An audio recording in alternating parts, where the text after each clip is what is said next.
네, 사랑하는 성도님들, 오늘 본문은 이스라엘 백성들이 하나님의 명령에 따라서 여리고성을 정복하는 사건을 계속해서 6장에서 기록하고 있습니다. 자, 어제 우리가 묵상한 말씀처럼 여리고성은 정말 난공불락의 요새지요. 하지만 하나님의 방법대로 순종했던 이스라엘은 완전한 승리를 경험하게 됩니다.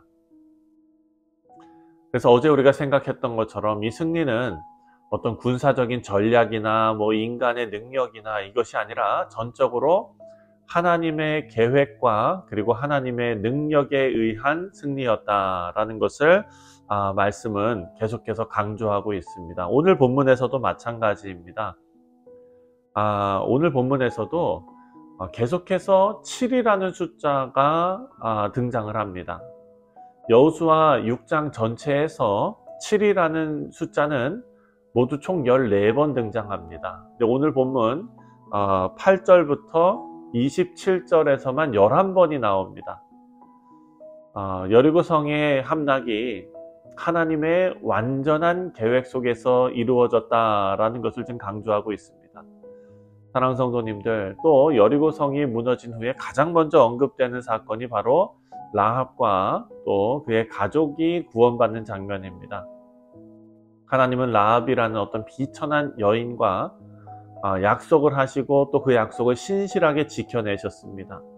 사랑하는 성도님들, 하나님의 은혜가 얼마나 깊고 놀라운지 오늘 본문이 우리에게 알려주고 있습니다. 우리가 잘 아는 대로 예수님께서는 길 잃은 양 한 마리를 찾으러 떠나셨던 그 목자의 마음을 우리에게 알려주셨습니다. 하나님께서는 한 영혼을 귀하게 여기고 또 구원의 역사를 이루어 가시는 것을 말씀을 통해서 깨닫게 됩니다. 자, 이제 오늘 본문 말씀에 더 깊이 들어가서 이스라엘 백성이 하나님의 명령에 따라서 여리고성을 도는 장면이 이제 기록되어져 있습니다. 여호수아는 하나님의 말씀을 듣고 제사장들과 백성들에게 명령을 전달했는데 그 제사장들은 여호와의 언약궤를 메고 7 양각 나팔을 들고 앞장섰고, 또 7이라는 단어가 나오죠. 또 백성들은 조용하게 그 뒤를 따라갔습니다. 여리고성 주위를 도는 과정에서도 7이라는 숫자가 계속 강조가 되는데요. 제사장 7명이 7개의 나팔을 들고 7일 동안 성을 돌면서 마지막 날에는 7번을 돌았습니다. 자, 8절 말씀에 여호수아가 백성에게 이르기를, 마침에 제사장 7은 양각 나팔 7을 잡고 여호와 앞에서 나아가며 나팔을 불고 여호와의 언약궤는 그 뒤를 따르며. 자, 이 숫자 7은 성경에서 완전수라는 것은 여러분 잘 알고 계실 것입니다. 완전성과 완성을 상징하는 숫자죠.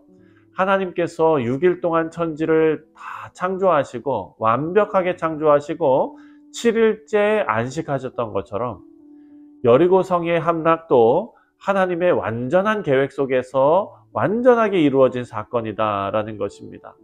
여러분, 이 숫자의 반복이 하나님께서 여리고성 정복이 인간의 전쟁이 아니라 하나님의 주권적인 완전한 역사라는 것을 우리에게 알려주고 있습니다. 여러분, 이 과정에서 이스라엘 백성들은 어떻게 했습니까? 침묵 속의 행진을 이어갔습니다. 침묵 속의 행진을 이어갔다.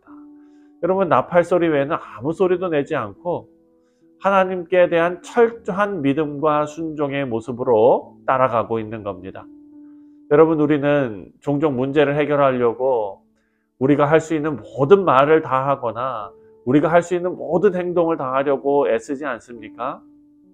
하지만 여기에서 이스라엘이 하나님께서 모든 것을 주관하신다라는 믿음의 표현으로 제사장들과 그 나팔 소리를 따라 걸어가는 장면을 우리는 늘 기억해야 할 것입니다. 오늘날 우리 신앙에서도 이 숫자 7의 상징처럼 하나님께서 우리의 삶의 모든 영역을 완전하게 주관하신다라는 사실을 믿고 믿음으로 나아가는 우리 모두가 되시기를 주님의 이름으로 축원드립니다. 하나님의 계획 속에서 이루어지는 모든 일들은 결코 실수가 없고 하나님의 완벽한 시간 안에서 성취될 줄 믿습니다. 자, 두 번째로 여리고성이 무너진 후에 오늘 본문은 가장 먼저 라합과 또 그녀의 가족이 구원받는 장면을 기록하고 있습니다. 17절에 이 성과 그 가운데 있는 모든 것은 여호와께 온전히 바치되 기생 라합과 그 집에 동거하는 자는 모두 살려주라. 이는 우리가 보낸 사자들을 그들이 숨겨 주었음이라. 아멘. 라합은요, 이스라엘의 정탐꾼들을 숨겨주면서 하나님께 대한 믿음을 보였습니다. 라합은 가나안 사람이지만 하나님의 약속과 그리고 언약에 포함될 자격이 전혀 없는 사람이었지만 하나님은 그 라합의 믿음을 보시고 구원을 약속하셨습니다. 그리고 오늘 본문에서 그 약속이 온전히 이루어집니다. 23절부터 25절을 보면 정탐한 젊은이들이 들어가서 라합과 그의 부모와 그의 형제와 그에게 속한 모든 것을 이끌어내고 또 그의 친족도 다 이끌어내어 그들을 이스라엘의 진영 밖에 두고 무리가 그 성과 그 가운데 있는 모든 것을 불로 사르고 금, 은과 동철, 기구는 여호와의 집 곳간에 두었더라. 여호수아가 기생 라합과 그의 아버지의 가족과 그에게 속한 모든 것을 살렸으므로 그가 오늘까지 이스라엘 중에 거주하였으니 이는 여호수아가 여리고를 정탐하려고 보낸 사자들을 숨겼음이더라. 아멘. 자, 라합의 구원은요, 하나님의 은혜를 분명하게 보여주고 있습니다. 하나님의 구원은 강한 사람들 그리고 잘난 사람들에게 주어지는 것이 아니라 믿음을 가진 모든 자에게 동일하게 주어진다라는 것을 보여줍니다. 라합은 구원받는데 그치지 않습니다. 이스라엘 백성의 공동체 안에서 함께 살아가며 하나님의 구원의 역사에 동참하는 삶을 살게 된 것입니다. 라합의 믿음은 예수 그리스도의 족보에도 포함되고 하나님의 구속사에 중요한 역할을 하게 되었습니다. 하나님께서 한 영혼을 얼마나 귀하게 여기시는지 잘 보여주는 예가 될 수가 있습니다. 또 세 번째로 이스라엘 백성이 하나님의 명령에 따라서 마지막 날 성을 7바퀴를 돌았죠. 그리고 나팔을 불면서 큰 소리로 외치었을 때 여리고 성벽이 다 무너졌습니다. 20절입니다. 이에 백성은 외치고 제사장들은 나팔을 불매 백성이 나팔 소리를 들을 때에 크게 소리질러 외치니 성벽이 무너져 내린지라. 백성이 각기 앞으로 나아가고 그 성에 들어가서 그 성을 점령하고. 아멘. 이것은 정말 완벽한 승리였습니다. 여리고 성의 함락은 전적으로 하나님의 능력입니다. 인간적으로 보면 불가능한 일이죠. 어떻게 그 두껍고 그 튼튼한 성이 나팔 소리와 사람들의 함성에 다 무너질 수가 있었겠습니까? 이 승리는 이스라엘 백성이 하나님 말씀에 철저히 순종한 결과물입니다. 26절에 여호수아가 그때 맹세하게 하여 이르되 누구든지 일어나서 이 여리고 성을 건축하는 자는 여호와 앞에 저주를 받을 것이라. 그 기초를 쌓을 때에 그의 맏아들을 잃을 것이요 그 문을 세울 때에 그의 막내 아들을 잃으리라 하였더라. 아멘. 사랑하는 성도님들, 지금 저주를 합니다.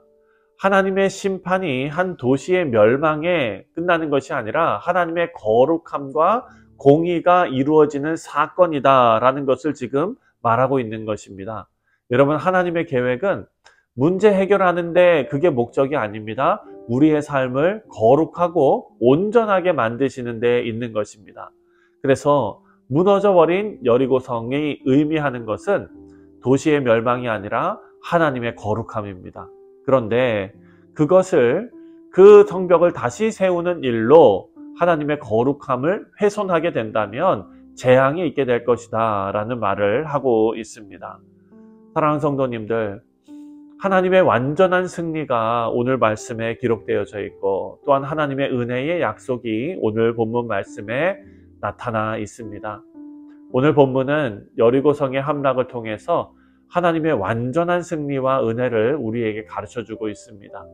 다시 한번 말씀드리자면 이 숫자 7이라는 단어가 계속해서 반복이 되었는데 하나님의 완전한 계획과 승리, 그리고 이 성의 함락은 하나님의 완벽한 섭리로 이루어진 사건이다 라는 것을 우리에게 강조합니다. 그리고 라합과 그녀의 가족의 구원은 하나님께서 얼마나 한 영혼을 귀하게 여기시는지 그 은혜가 모든 사람에게 열려 있다라는 것을 우리에게 알려줍니다. 마지막 세 번째로 여리고 성이 무너진 것은 우리가 하나님의 명령에 순종할 때 완전한 승리를 경험할 수 있다라는 것을 가르쳐주고 있습니다. 여러분, 우리 삶에도 여리고 성과 같은 거대한 문제들이 있을 수 있죠. 하지만 하나님 방법대로 순종하고 나아갈 때 하나님의 완전하고 완벽한 승리와 은혜를 경험하실 수 있으리라 믿습니다. 이 믿음으로 순종하며 하나님 승리를 함께 누리시는 우리 뉴욕 성실 장로교회 모든 성도님들 되시기를 주님의 이름으로 축원드립니다. 기도하겠습니다.